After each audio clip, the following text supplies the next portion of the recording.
La résilience, pour moi, c'était essentiel que les chambres d'agriculture puissent se saisir de ce dossier, puisque nous rencontrons régulièrement des agriculteurs qui ont des soucis sur leur exploitation. On ne peut pas dire que ce soit une difficulté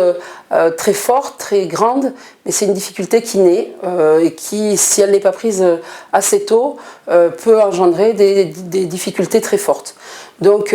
agir dès le début des problèmes, dès qu'on voit surgir une difficulté pour l'un ou pour l'autre, il faut absolument savoir tirer cette sonnette d'alarme. Les chambres d'agriculture sont là pour aider, c'est pour ça que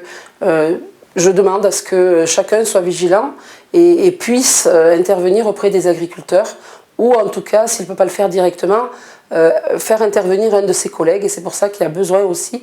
dans les chambres d'agriculture de travailler en transversalité. Le chef d'entreprise doit être partie prenante aussi de cette phase de reconstruction avec l'agent pour l'accompagner au mieux et à détecter les problèmes et à essayer de les résoudre, c'est-à-dire se donner un plan d'action et mettre en œuvre ce plan d'action. Les chambres d'agriculture ont toute leur place dans ce dispositif. On doit aussi bien pouvoir détecter les problèmes, mais aussi amener des solutions et suivre l'exploitant régulièrement pour pouvoir redresser la pente de l'exploitation. Je crois que c'est un de nos rôles, je dirais presque une des missions que nous avons à remplir pour avoir autant d'agriculteurs après qu'avant et voire même donner envie à des gens de faire notre métier, parce que je le dis régulièrement autour de moi, nous faisons le plus beau métier du monde, mais c'est aussi parfois le plus